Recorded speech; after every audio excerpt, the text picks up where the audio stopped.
Hey, Shalom, it's your brother Yawanathon, alright? First and foremost, I want to give all praises to the Most High, Yahweh, Bahashem, Yahushai, Bahashem, Rakah, Wadash. I want to give double honors to the apostles and the elders of Great Millstone. I want to say Shalom to all the brothers and, of course, the few sisters who are pursuing this truth in sincerity. Alright, today we're going to talk about an easy way in our walk that you could be lied to. Okay, there's many things in the scriptures that we're warned about for our time so that we could cross the finish line. That is salvation. Let me get my book here. All right. When you go to Revelation, I'm gonna clip this on my shirt really quick.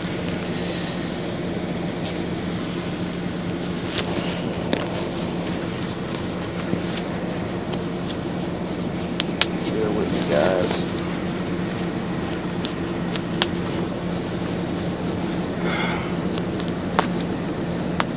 When you go to Revelation, the 14th chapter, all right, and we'll start at verse 8. You guys know, you've seen the title, all right, let people come in a little bit. But you go to Revelation 14 and 8, all right, it says what? And there followed another angel saying, Babylon is fallen. This is talking about Babylon the Great, the nation we dwell in, okay, where all 12 tribes are oppressed together, okay? And there followed another angel saying, Babylon is fallen, that great city, because she had made all the nations drink of the wine of the wrath of her fornication. Everybody partook in her way. All right, everybody partook in the iniquity that America was used to push, because America is simply a corporation that the elites of the small hats used to push their vibration in the earth. Okay, and indeed they push their vibration on all the earth. You go to Habakkuk 2 really quick. Let's go there real quick.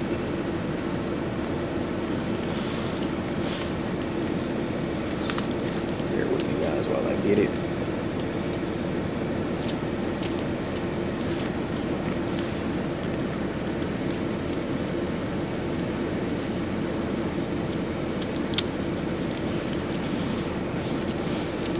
This is Habakkuk, the 2nd chapter. And I'll start at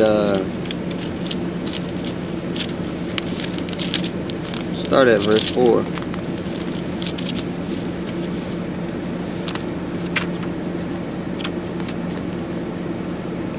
Okay.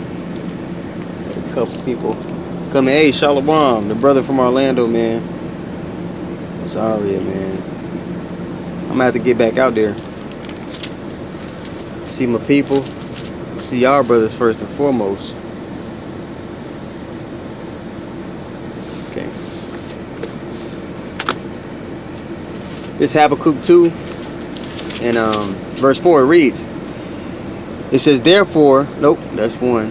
Here you go. It says, behold, his soul which is lifted up is not upright in him. It's talking about the profane man, Esau, who's outside of the temple. Alright, that's what profane means. Okay. Esau has no place of repentance, regardless of how much you Christians beat your chest for this so-called white man. All right, verse 4, behold, his soul which is lifted up is not upright in him, but the just shall live by his faith. That's the way we get access to our covering, which is Yahushua. That's the way we get access to the kingdom, man, this first go around. All right, verse 5, yet also because he transgresseth by wine, okay, his philosophies, not the yayan that you drink. It's just talking about the philosophies of this man. All right. Yet also because he transgresseth by wine, he is a proud man, neither keepeth at home, who enlargeth his desire as hell and heaven are living conditions, and is as death, meaning wherever he goes, the conditions of death follow this man, from your food, to the thought process that he pushes in the media, to the music, okay, to everything, to how he says family's supposed to be. Everything is corrupted and it leads to death, and cannot be satisfied, but gathereth unto him all nations, and heapeth unto him all people. Okay, so just to land back off of Revelation, the 14th chapter, that this man has pushed that philosophy, pushed this wayward way of being on all of the earth. You go into verse 6, it lets you know it's the so-called white man right here. Shall not all these take up a parable against him, and a taunting proverb against him, and say, woe to him that increaseth that which is not his, and to him that ladeth himself with the clay. When you go into that word clay there, it's talking about the debt.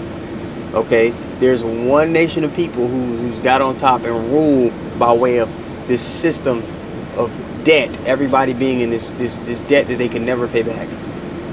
Clearly the so-called white man. All right, now we go to back to Revelation. This is the importance of looking up words, which a lot of people with fringes on their t-shirts don't do. You go back to Revelation, the 14th chapter. All right, you need to know the difference between the beast, its image, and its mark.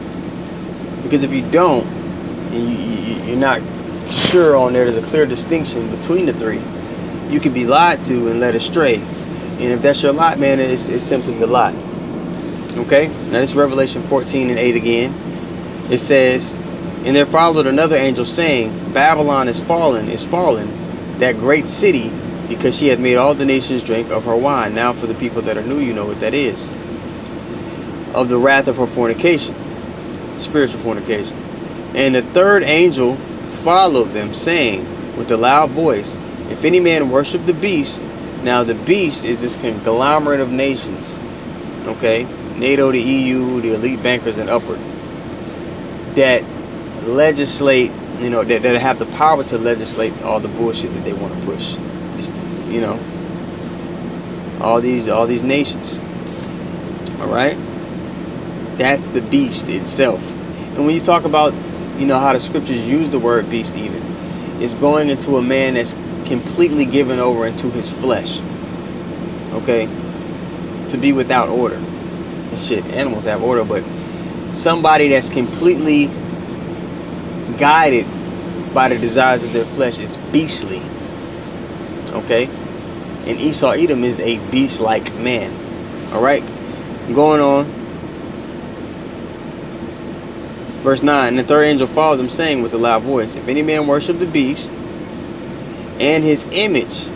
Now the image here is, again, it's akin to the wine. It's likened unto the philosophies that the man pushes. It's likened unto his moral compass that he tells the world to have, which is completely perverse as to the standard that the Lord told us to uphold. You understand? You see, the brother said something here. He says,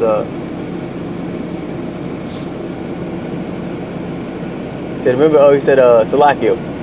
He said, "You remember when the girl on the Titanic at the end was floating in the water, and she said," I gotta make this thing bigger so I can read it myself on the screen. Make the words bigger for myself. Yeah, there we go. That's better. He said when she was floating in the water on that wood, she said, come back, we love you down here." Yeah, man, I definitely got to get back down there, man. I'm gonna have to bring some gifts too, man. Y'all brothers, man, looked out for us when we came down here, man. Very hospitable brothers. Yeah, so Revelation 14:9, it says, "Worship the beast and his image," right? The philosophies that he puts. And I want to look up that word image real quick for y'all. You look up that word image. Check this out. It's G1504, a comb. And it says, in the first definition, but that third definition down in the outline is right on point. It says an image or figure likeness, an image of things, you know, heavenly. It says this right here, what I wanted. Used of the moral likeness of renewed men to God. So it's talking about being like unto the Most High. But this here in Revelation 14:9 is being used flipped. It's being used on the left-hand side. They worship the image of the beast, not the image of God. The elect, those with no guile in their mouth, we worship the image of God. We're conforming, you know, to be like little versions of Yahweh Shah. But the majority of the world, they worship the image of the beast. Okay? All right, so it goes on to say, worship the beast and his image. Now you know what that is. So there's a difference between the beast itself and its image. You know, and his image goes into, you know, not only the moral compass, but even the way he set up this kingdom, his society, the legislature, the architecture. We're in Rome all over again. This is the reincarnation of Rome. We're in the revived Roman Empire. We're still in that fourth beast, which is the last kingdom in which, you know, we would be in before the kingdom of heaven is established. Let's go to First Maccabees, the 8th chapter. I'm gonna draw a parallel for you.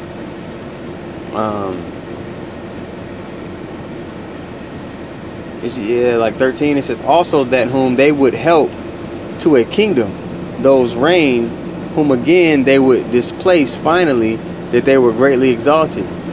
Yet for all this one, Salakia, for all this none of them wore a crown or was clothed in purple to be magnified thereby. This going into the setting up of the Roman Empire and how they wanted it to be set up.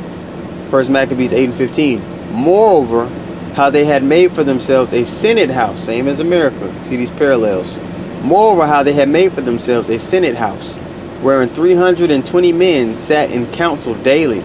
You turn on the C-SPAN channel, they doing the same thing that the Romans were doing back then. Consulting always for the people, to the end they might be well ordered. And they that committed their government to one man every year, president, who ruled over all their country, and they were all obedient to that one, and that there was neither envy nor emulation among them. So they America is set up the same way ancient Rome was set up. Okay, just to draw that parallel for you. So you got the beast and his image, and receive his mark in his forehead or his hand. Now the mark is the sealing of the deal. The mark is is a physical mark. It's a physical thing, which is that RFID chip. This there's neural brain interface technology that's all being developed by Neuralink. Gil Bates has his own version. There's a bunch of Chinese people, they're developing their own version, all to the same purpose. Okay, you take that mark, you're basically professing this man to be your God. You're looking at him as your covering. You understand? Back in ancient time, when a man owned a slave, they would brand that slave, okay, and stake ownership over this person. This devil wants to do that digitally. He wants to get in you. He wants to change what you are. And ultimately, on a bigger scale, if he could change the nations and say, oh, these are my creation. There are no Edomites. There are no Israelites. There are no Moabites. There are no Ishmaelites. These people, these are my creation. Then he figures he could override the prophecies that are set for him, which is for him to go into captivity and to be put out of the earth after that 1,000th year. Okay? So that's his goal, man. And that mark, again, you're going to get the word charagma, so that you know that it's a digital, it's a physical mark. They want to connect man and machine. It's called the fifth industrial revolution. If somebody cares to put the definition of the fifth industrial revolution on the comment board. Now, I used to bring up the fourth industrial revolution, but I guess they changed the definitions recently. So the fifth industrial revolution is man merging with machine. Okay, I can't remember the difference between the fourth and fifth. But I see the brother put up a precept. I'm going to read it really quick. All right. This is 2 Thessalonians 2 and 4. Hey, who opposeth and exalteth himself above all that is called God or that is worshipped. Okay. And that would be primarily the small hats. You look at a guy like Noah Yuval Harari. All right. Who has a bunch of famous quotes that we bring up often time. Okay. Stating, we don't need God. We can make our own water. God is dead. It just takes a while to hide the body. These are things that this man openly says.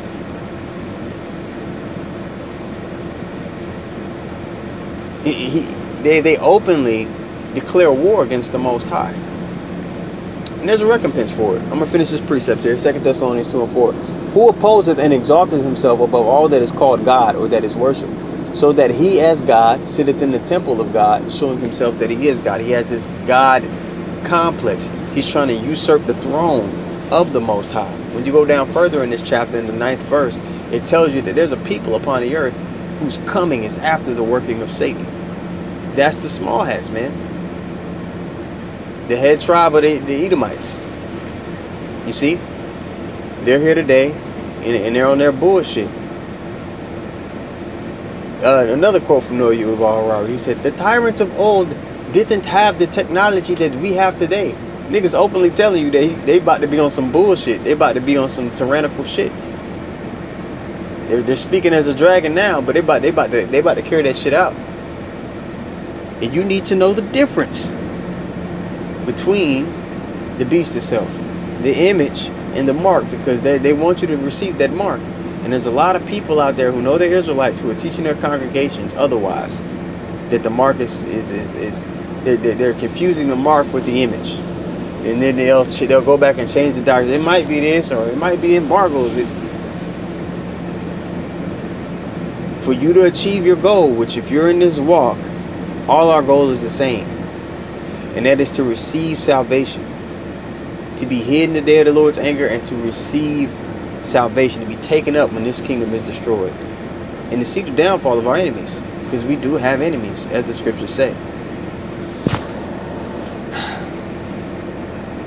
All right, I'm going to look up that the fifth industrial revolution, the definition, really quick. Before I go on, I'm gonna go read Revelation 13:16 and pretty much close out. Difference between fourth and fifth industrial revolution. Let's see what the overview gives us. Just thinking. Alright, so this says the main difference that is Industry 4.0 focuses on automation and digital connection, while Industry 5.0 adds human-centric, sustainable, and resilient layer to this emphasis, the merging of man with machine. That's his ultimate goal, because he wants to take ownership over the people. He wants to take ownership over people's soul in a whole new way, in a higher way, by emphasizing collaboration between humans and machines. Industry 4.0, the fourth industrial revolution, aims for efficiency in autonomous production with AI and machines doing it. Alright? Whereas Industry 5.0 seeks to leverage human creativity alongside technology to achieve greater customization and address environmental and social well-being. So yeah, man, they want to turn everybody into androids, and they think that also is a roundabout way for them to achieve immortality. You know, again, Noah Yuval Harari, Carl Schwab's right-hand man. Carl Schwab recently stepped down from the World Economic Forum, I believe. But he is always talking about God could only create organic organisms, but we were able to create inorganic, or like, shut the fuck up. This devil's, his pride is on a completely different level than anybody, than the typical person, especially Israelite. It's on a completely different level than we could fathom. You know. So let me read this Revelation 13:16 really quick. He says, and he calls it all, both small and great, rich and poor, free and bond, regardless of your social class, regardless of, you know, the bag you have, or who you know, what part of the world you're in. You're going to be required to take this mark. To receive a mark, and it's the same word we just looked up, charagma, in their right hand or in their forehead. It could be in your butt cheek, just period. If you take this, the right hand is, you know, usually people's dominant hand, your power, or in their foreheads, and they develop the technology for both, to put it in your hand or to put it, you know, in your skull. I did a video a while back with Elon Musk, how he developed this little disc. They take out a piece of your skull and they replace it with this little disc that connects to your brain, and then people are able to control computers and stuff. You can look up videos of it now. People, they've done human trials already. But you know, anyway, it says to receive a mark in their right hand or in their foreheads, and that no man might buy or sell. Now check it out. If you don't have this physical mark, this charagma that we're talking about, because they're going to do away with cash. They're going to do away with, you know, money you could touch. It's all just going to be ones and zeros. They want to cash the society, because then the money is programmable. You know, there's a lot of people who they can escape, you know, a lot of the devil's clutches, you know, if they got enough cash. They can go fly places. They can, you know, go change their name. You know, they got access to a lot of things. But when the money is just digital, every transaction is monitored. Even if you just went right to your friend's house to get a haircut and you gave him some money, it's monitored. And if you're somebody who doesn't agree with their status quo, if you're somebody that doesn't agree with their philosophy, their way, they could just stop you from being able to make transactions. Then you can't even exist within the society because you can't buy or sell. This is the kind of control that they're seeking to have over the people. We say it and people just kind of hear us, but think about how big that is. If somebody disagrees with you, you could just stop them from being able to survive. They can't purchase anything. They already created food deserts where you have to go to corporations and things for supplies and food. Even in the curses it says we're going to have to go to our enemy for one need of all things. This is the kind of domination and control that he wants over the people. But the elect are going to walk by faith and understand that the Lord has dominion over what we have and don't have. The same way he gave manna to our forefathers in the wilderness, the Lord's going to do something greater in our time. He talks about that in Jeremiah 15, I believe. Let's read this again, Revelation 16:17. And that no man might buy or sell. If you can't buy or sell, you can't function in the society, save that he had the mark, or the name of the beast, or the number of his name. And brothers, we go over the barcode within your RFID chip. It's that same sequence of numbers, and you're gonna find that 666 in it. Even when you look at most barcodes, let me see. Yeah, I can show you an example in this little notebook I have. Let me see if you guys can see. Just an example. It's not going to tell you that those two dashes in the front is a 6, but it is. So you see those two dashes in the front? Okay. Right. Those two dashes in the front, that's a 6. Then you're going to have two dashes in the middle of the barcode. That's a 6. Then you're going to have two dashes at the end. That's another 6. So that same sequence for them to recognize, a product is in, when you're scanning something, even when you do the QR code, there's a version of a 666 within it. So,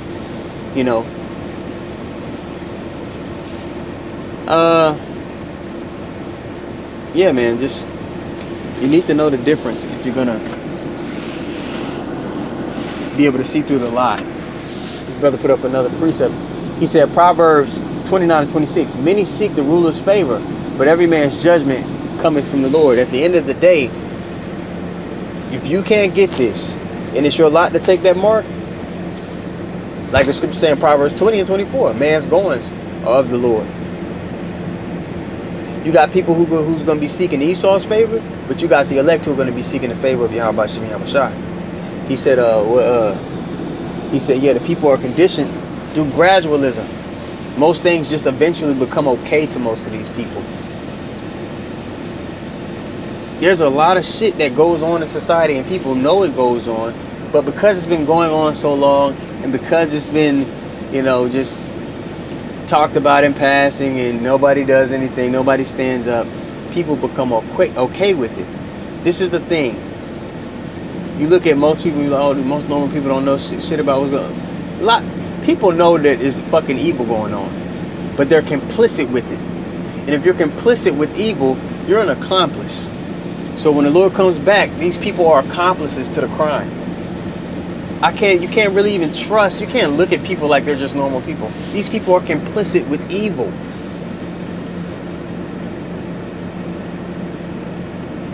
These people turn a blind eye to the murder, the rape, the poisoning of the earth and its people. They're complicit with it. So they're accomplices. Okay? The brother also put up Isaiah 36:6. Lo, thou trustest in the staff of this broken reed on Egypt. Yeah, it went away a little bit. The reed on Egypt. Wherein, if a man lean, it will go into it. Dang it, man. I'm just going to go pull it up on my phone. They keep jumping on me. Let me see here. Isaiah 30. I think he started 11.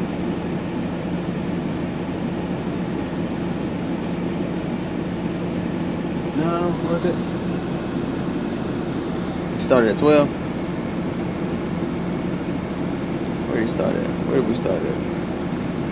I'm trying to read that precept I was reading. Let's go on down. Damn. All right, Isaiah 30:11. It says, "Get you out of the way, turn aside, out of the path, cause the Holy One of Israel to cease from before us." This is the spirit that 2/3 of our people are.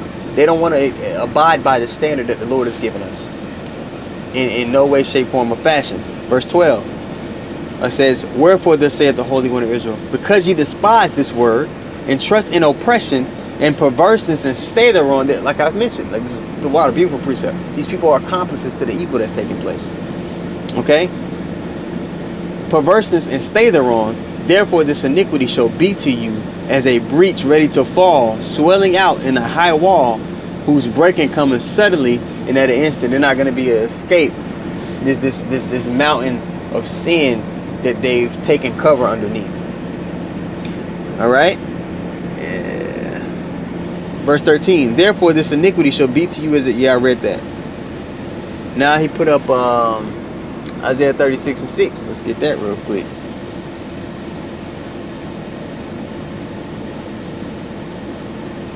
It reads, "Lo, thou trustest in the staff of..." Oh, that's what the precept was I was reading out the water. "Lo, thou trustest in the staff of this broken reed on Egypt, wherein if a man lean, it will go into his hand and pierce it. So is Pharaoh, king of Egypt, to all that trust in him." Now we're in the new spiritual Sodom and Egypt, like it talks about in Revelation 11:8. We're in the spiritual Sodom and Egypt. The vibration of Sodom is pushed into society, and it's the place of our captivity. Okay? And we're going to be delivered out of this captivity in a greater fashion than we were in the first Egypt that we were in. So, you know, there's a difference between the beast itself, right? The conglomerate of nations, all right? That forward leaning into the flesh. Its image, which is the legislature, the philosophy, a moral compass, okay, of the beast system. And the mark, which is a physical mark, which you're going to need to continue on in this new world that this devil seeks to establish, which is going to fail. All right, and if you receive that mark, man, like we read in Revelation, the 14th chapter, you're going, there's no turning back from it. Once you take it, even if you cut it out your hand or whatever, stupid shit people say, spiritually, you're marked for destruction. There's no, once you do that, there's no turning back. There's no repenting from it. You're done. That voids your opportunity to cross that finish line of salvation that we spoke of. You're through. So if you don't know that, you need to know. And if the people you're learning from aren't teaching you that, again, they're an accomplice of the evil. All right, so Abba Ratazah, I want to give all praises once more to Yahweh, Bahashim, Yahweh Shai, Bahashim, Ruchah HaKodash. I want to give double honor to the apostles and the elders of Great Millstone who taught us this truth. I want to say shalom to all the brothers and, of course, the few sisters pursuing this truth in sincerity. May the blessing of election be upon your house. Shalom.